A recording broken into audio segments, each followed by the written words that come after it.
Hey everyone, it's Adam here, aka Cena Guy. Back to another review. As you all know, on my latest reviews, I've been reviewing the Jean-Claude Van Damme movies. Now, I want to review these movies because I said in one review of one Jean-Claude Van Damme movie that I saw my very first Jean-Claude Van Damme movie when I was about the age of 10, and it was Double Impact. I loved the movie, and I said to myself, I've really got to watch this movie again when I'm older, and check out some of the other shit that Jean-Claude Van Damme was doing. Because after watching that movie, I just had to see more movies because I became a really big fan of Jean-Claude Van Damme. And he was one of the reasons why I took up karate when I was young. I want to be just like Jean-Claude Van Damme. Plus there was other films as well that inspired me to take place in such a hobby, you know what I mean? But it wasn't until later on when I started checking out his movies, and I have to say the majority of Jean-Claude Van Damme movies which I've seen and which I own, I really enjoy them.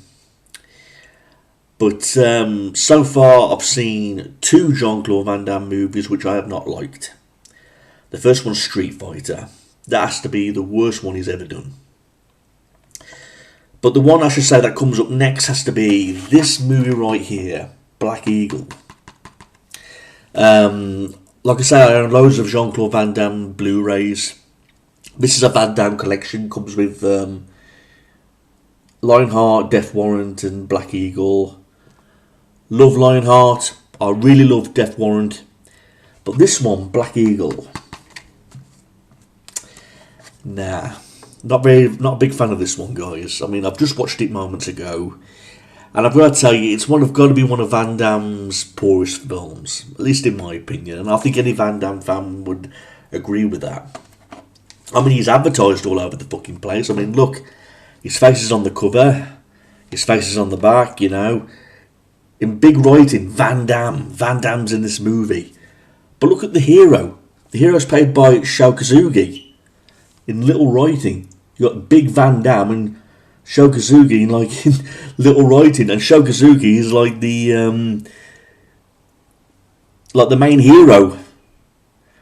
Because Van Damme doesn't really have much to do in this movie. He plays like this leader of this henchman, like the main bad guy in this movie. And despite him only having like a small role, he's all over the fucking place. And this lead guy, Sho Kosugi, is like the main hero. Then again, his name is in small writing, and it's like Van Damme's getting all the credit when really he didn't really have much to do in this movie. Okay. Now, I watched this movie from start to finish, and I've got to tell you, it was a bit of a bore fest to me.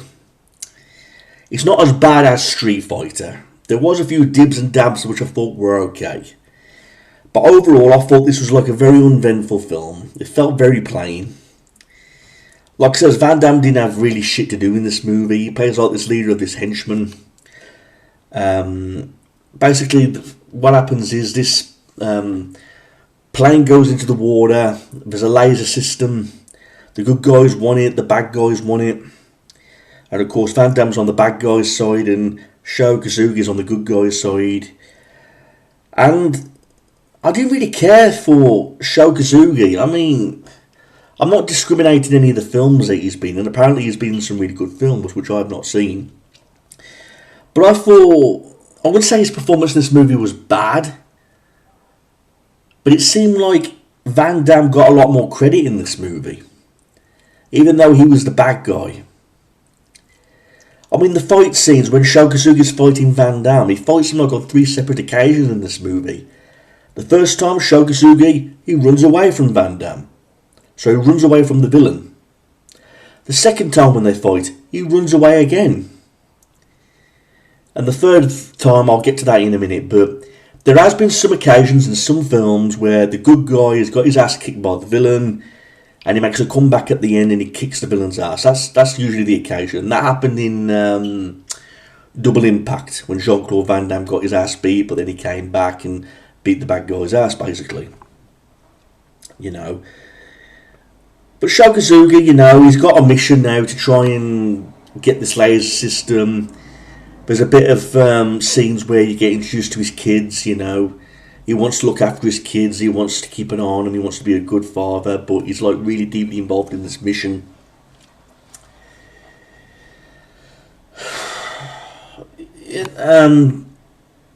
But again, the plot of this movie was just so flat. I mean, there was like no epic moments when you went, oh my god, this is fucking awesome, it's action-packed, it's kick-ass. None of that. None of that what you'd see in a typical Jean-Claude Van Damme movie. I mean, when you watch a movie like Death Warrant, when you watch a movie like Kickboxer, you know, epic moments that you'll remember, and moments there that'll have you on the edge of your seat, wondering you've got to know what happens next. This one just felt completely fucking flat. I mean, we see a rooftop scene, you know, where Sho Kosugi's been chased by two guys. I mean, that was okay.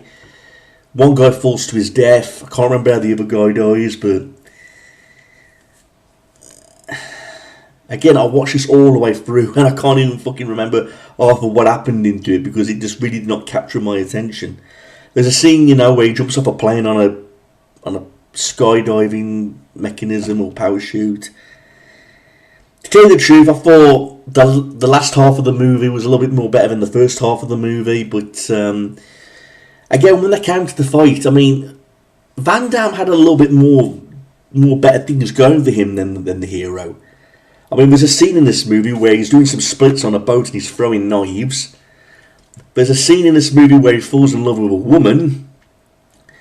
And most of the scenes, it's him kicking the good guy's ass. Despite Van Damme not really doing anything, the things that he is doing, he's getting a lot more credit than the fucking good guy. It's like in the final showdown, you know, where Sho Kosugi, you know, puts makeup on, he's ready for the final battle. And, you know, it's just back and forth blows between him and Van Damme. We do get some cool scenes where Van Damme jumps in the air, does a roundhouse kick. And the good guy gets the most easy cheap shot win as possible because Van Damme gets distracted by the girl, Van Damme turns his face, and then, you know, Sho Kosugi hits Van Damme. And he fucking runs away from him again. I mean, we see some boat explosion scenes because there's a scene where the ending of the film where the boat explodes. Van Damme, who's supposed to be the bad guy, saves the girl's life, so he's getting off the boat and he jumps in the water as the boat explodes and he dies in the most cheapest fashion. He gets killed by a fucking propeller. You know what I mean? So he didn't really get his ass beat by the good guy, you know. The good guy didn't conquer him. He just got Van Damme dying in the process of trying to save a woman's life. And he's the bad guy. And he gets killed by a fucking propeller. No blood, no nothing. It's just Van Damme going, no. And he gets sucked in the water and gets killed by the propeller blade. And then Sho Kosugi get reunited with his kids. And that's your Black Eagle. And he completed the mission.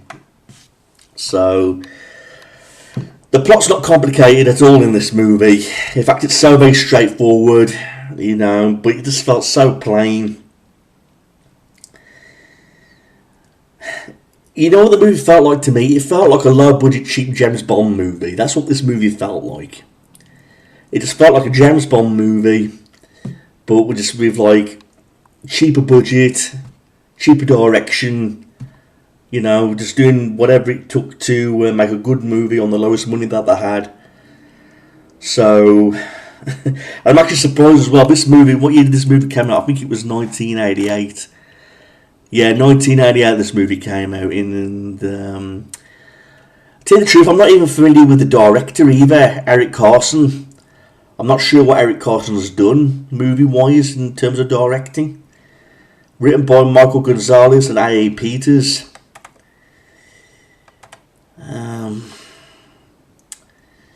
Again, this is a 93-minute movie, but it feels like it went on forever. I mean, the official release date of this movie in 1988 was May 19th. May 19th of 1988.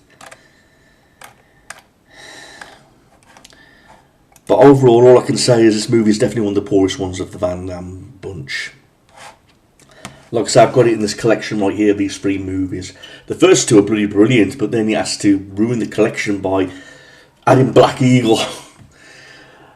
one thing I can happily say is that since the other Van Damme movies I've seen since then have been really good movies. Like I say, I love what's it called now? AWOL Lionheart. I love Death Warrant, where it takes place in the prison. Like I say, I love Kickboxer. I love Universal Soldier. Love Hard Target. Love Double Impact. You know, Van Damme's made some awesome movies, but they come across some points in their career where they make at least one or two bad ones, and Black Eagle had to be one of them. It wasn't one of those movies that got me hyped. It wasn't a movie that got me excited to see what happens next.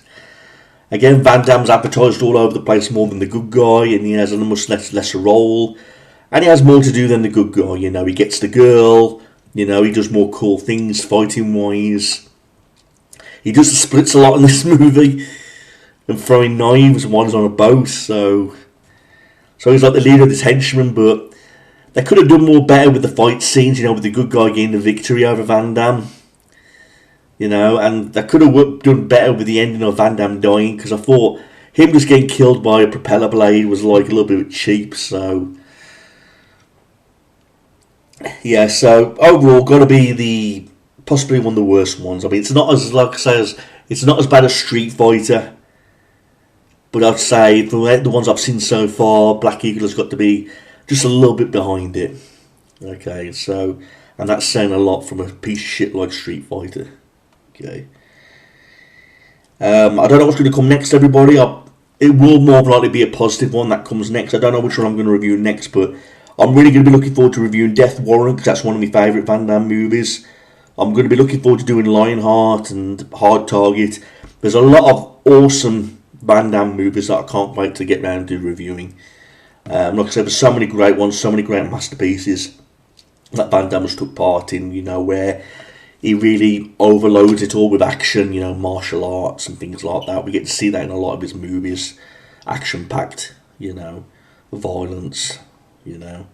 I mean, this one was only a 15 rating, you know, compared to his other ones that are marked 18. This one, Black Eagle, was given a 15 rating, so it wasn't bloody or, you know, extreme violence or anything like that, so a bit cheaper. So that's my review, everybody, for Black Eagle. Like I say, I'm glad this one's over. You know, I don't really like to talk about movies I dislike too much. I'd rather get into films that I really like. You know, and it's a bit of a shame to see Van Damme take part in a poor movie. You know, when he's made so many great ones. You know, you don't want to see him in a bad movie, not really. But like I say, I'm glad that one's over. I did watch it from start to finish. Felt very flat, and I'm kind of glad it's over. So I can now get to reviewing some good movies now of Van Damme. You know what I mean? Some positive ones. So please like, rate, comment this, everybody. And if you've got any thoughts about this movie, or you've got any opinions, any tips you want to share, please leave them in the comment section below, and don't forget to subscribe. Okay, thanks for watching this, everyone. That's review, or rant I should say, on Black Eagle. So yeah, glad it's over. Thanks for watching this, everyone. Peace out.